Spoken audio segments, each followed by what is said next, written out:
I'm Andy. And we're halfway through renovations in the kitchen, which means we now can use it. And we thought we would bring you in to do a Biltong. A Biltong versus Jerky. Well, it's not really a versus because they're quite different things. Similar, but the result's quite different. So hopefully we'll show you the difference so you can decide which one you want to make, or like we do, make both. Cool. I'm going to leave you with Andy. Alright, so I guess we'll start with the jerky, and I've gone ahead and probably rushed a little bit. And we basically went to the local abattoir and we got some beef. I'm not actually sure what this cut is. It was frozen at the time, so it was all covered in ice, so we just threw it in the fridge. And yeah, we got out our little hand-driven, I don't know if it's vintage or not, got a little hand-driven meat slicer, and Jess gets on one side and I get on the other one, and it's pretty good at cutting, you know, fairly uniform shapes. So pick whatever meat you want. Normally it's a silverside type thing. It's a cheap cut of meat. Pull it out of the freezer, put it in the fridge, let it semi-defrost overnight, and you want to be able to slice it while it's still a bit firm, and that way you'll get nice even slices with a knife. I generally go 50-50 with Worcestershire and soy as a rough sort of start out on any marinade that I do. My base is Worcestershire soy sauce at a 50-50 ratio. So next up, that's my base. Next thing I do is I grab a bunch of smoky barbecue sauces. You can use whatever you want. A nice sticky rib sauce is nice. Anything like that, any flavours that you want really. This is another type of barbecue sauce. So we'll throw that in. So you don't look like you're measuring much there. I'm not measuring anything at all. It's just a matter of throwing it all in and getting the flavour you want. This is a bit of vinegar. This will give it a little bit of zing. So you don't want a heap of that. Ooh, nice malt vinegar, that one. What I also like to do is a little bit of liquid smoke. If you've got a smoker, you could smoke it all, but I don't know. This is cheating a little bit. You don't need much of this stuff. So I'm just using half a capful. Oh, I might go a little bit more. So say, you know, 2/3 of a capful. Right, and now for me, last of all, a little bit of brown sugar. It's just going to take some of that zinginess out and sweeten things up. So, I don't know, throw that in. And then we'll mix it all up. So wash your hands, we're dealing with raw meat. We're not going to be cooking this, so we really want to make sure we're clean. We don't want any bugs or anything getting in. Now, these are all quite uniform. This is the last bit, so it's quite chunky, which I don't mind. Fat. Let's talk about fat. When you're curing meats or drying meats, you might want to chop this stuff off. It does tend to go rancid if you're going to store it for a long time. Not good, but I can guarantee you that these won't last a week in this house. Why is that? Nothing to do with me. It's all child related. That's my story. That's what I'm sticking to, but it is delicious. All right. So the way I do this, I could dump it all in and mix it up. Traditionally, I've used a vacuum bag, thrown it all in together, given it a vacuum and sat it in the fridge. But that would be one-use plastic.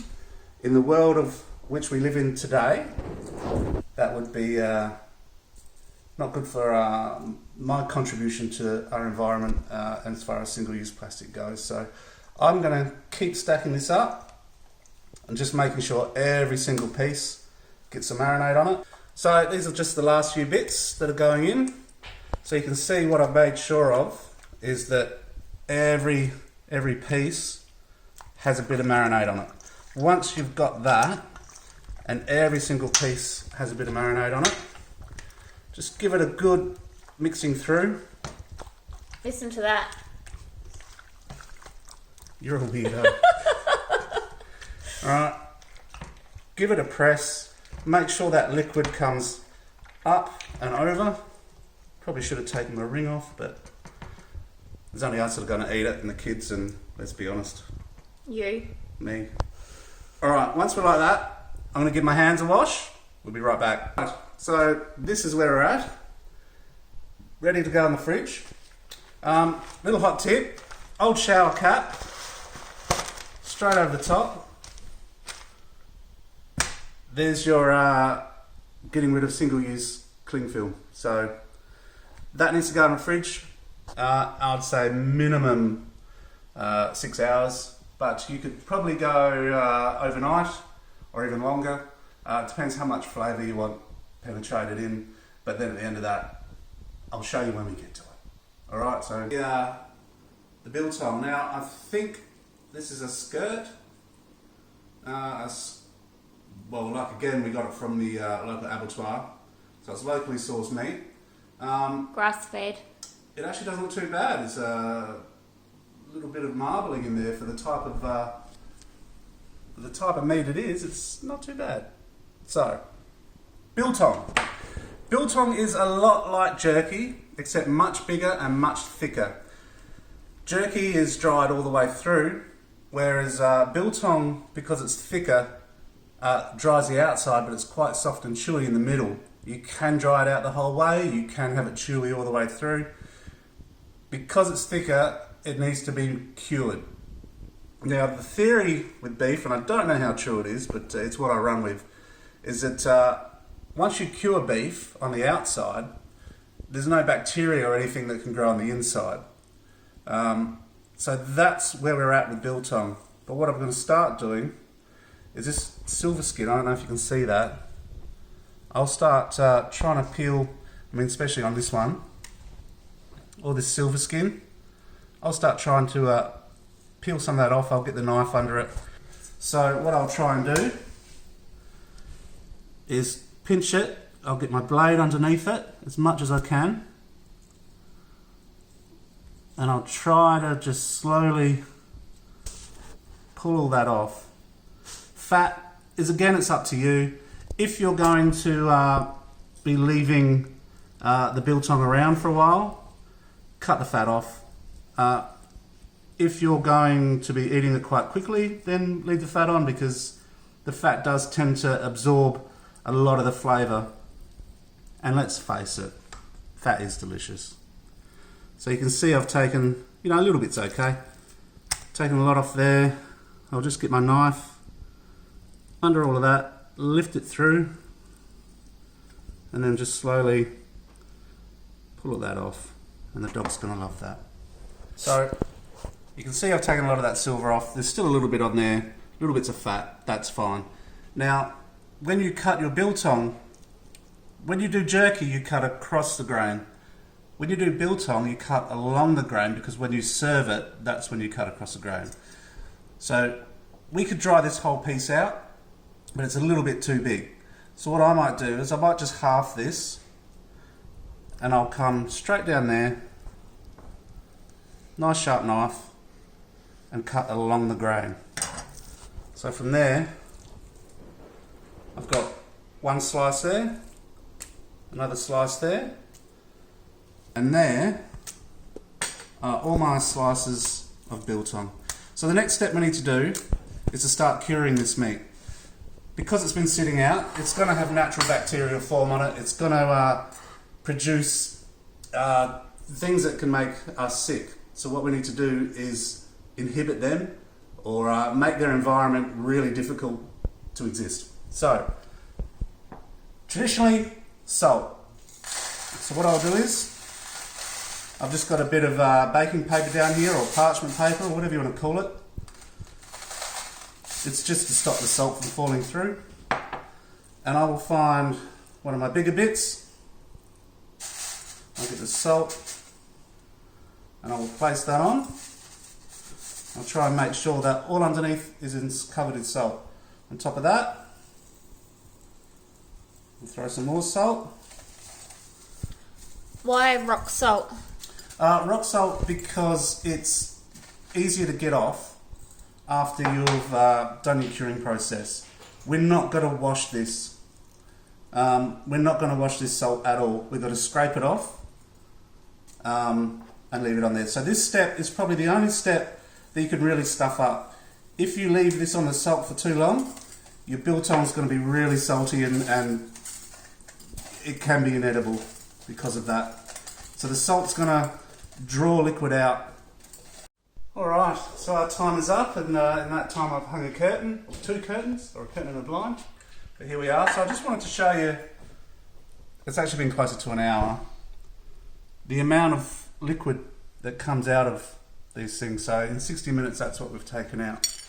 Alright, so what we do now is take these off. And what we want to do, we're not going to rinse the salt. The salt stays on. And quite often you'll see a colour change in the meat, and it does feel like it's tightened up. So that's it. So that goes into there. We'll do another one. And we literally just, and salt's going to go everywhere. And the texture, you can feel the toughness now of that beef. Alright, so I will finish. It feels tougher. Yeah, because the salt has drawn the liquid out. Okay. So try not to do that. Good times. So yeah, scrape the salt off. Don't rinse it out under water because you'll be introducing bacteria and bugs back into it. Next step. So we've cured the outside of the meat with salt. The next thing is to go out a little bit further, put it in an acidic environment, and that's going to help get rid of the microbes because not much can live in acid. So what I've got here is some dark brown sugar, vinegar, and here I've got some apple cider vinegar. Traditionally, biltong's done with malt vinegar, which I think this is, but we'll see how we go. I've got some extra by the side. I've also got some pickled onion vinegar in the fridge, which I'm tempted to use, but we'll see how we go just with this for now. Now, as a little bit of a bonus, I'm going to throw in just a little sprinkling of these coriander seeds, just because it's a powder and I really want that flavour to go through. And essentially it's the same thing. You lay these up, make sure they're all covered in vinegar. It's almost like a marinade. The vinegar will start to cook the outside. A bit like if you do pickled calamari or anything pickled really, it gives it that environment where I will add some brown vinegar. And you can see the colour of that starting to go already. So if I throw a bit of brown vinegar in there, that's going to just punch that up another level. There's a lot of vinegar, but vinegar's quite cheap. So, we'll get that in there. I like the rule of if I leave my beef in the salt for an hour, then I leave it in the vinegar for an hour. I actually like the vinegariness, so I might leave it in a bit longer than an hour, but it's up to you. Once that's done, we'll come back and we'll season and we'll get the dehydrator ready. Alright, so normally I would toast off some peppercorns with coriander seeds, and that'll go onto the biltong, but as we've only got the powder, I'll toast these off, I'll pull these out, and then I'll quickly toast off the powder, and we'll be good to go. So all I'm doing is I've just toasted off the peppercorns, and Jess is grinding them up, and now I'm toasting up the powder, the coriander powder. I'm just giving that a toast. Like I said, I'd normally do this with the seed and I'd grind it with the pepper, but we don't have any coriander. So I'll just finish grinding up this pepper. I'll throw that in, and then once that's done, we'll take our meat here, and you can see the vinegar's done its job. It's cooked the outside, which is what we want. That's going to sort out any microbes and anything like that. So the salt's drawn out, the moisture, thrown it in vinegar, vinegar's sucked in a little bit, so that's going to flavour and protect it a little bit It's basically curing. This is what it looks like after it's been in the vinegar. You can see that it's taken away all that red meat colour and it's now like a grey. It's essentially been cooked in the acid. So what we need to do now is basically season it all. So we'll throw it on, and much like when you're doing a barbecue rub, if you've got a smoker or something like that, you spread it on. And this seasoning can be anything you want. And I'll pop it onto here, and then that will go into the dehydrator. The differences between the two, essentially, they're both dried meat. Biltong, originally from South Africa, has been cured. It's cured in salt and then in vinegar. The pH levels sort out all that kind of stuff because it's such a big piece of meat, and then it's dried. The jerky is sliced thin and marinated, and then it's dried. Essentially, I guess it's the same kind of thing, but there's two different processes around it. Personally, I like the biltong. I think it's a tastier type and you get the nice chewy centre, but it's kind of like pizza. Even bad pizza's still pretty good. So jerky or biltong, I'm not fussed. Give this a crack. I don't think you'll be disappointed. It's not hard. Well everyone, welcome back. It's pretty much 3 days later. The jerky is done, the biltong is done, and here is the end result. So you can see because of the marinade, the jerky is a lot darker. That fat is on there. We don't want to leave it much longer, probably a few more days, and that'll all be gone anyway. Biltong is nice and dry. The thicker bits, that's why it took 3 days. They do take a while. The thinner bits are probably done in a day and a half. You just take it to your texture. I probably wouldn't go with the coriander powder again. I would go to the seeds and toast them with the pepper and do it that way. All in all, the differences are essentially flavour. It's all dried meat. If I could put it in a word, the biltong is a hard jerky on the outside and a soft jerky in the middle, where jerky is jerky. So we'll go and slice this thing up. You can just tear it off if you like. If you're going to do it for presentation, it's normally sliced. So as I go through, you can see it's quite dry on the outside and the thinner part, and it gets quite soft in the middle, which is what you want. So that's probably more on the rare side. Ideally, you'd do this in what's called a biltong box. So a biltong box is a wooden box that doesn't let bugs in. Generally has a light globe, or a small source of heat with airflow, and you'll let these sit out for a week, and they'll just dry naturally rather than through the dehydrator. The dehydrator does tend to go a little bit too quick, but that's fine. It's all personal preference. At the end of the day, it's all delicious, it's all good. It does take a bit of time doing the biltong compared to the jerky, but I think it's well worth it. Do this at home. Grab some beers, eat some jerky, have some biltong, and I hope that all resonates with you like it does with me.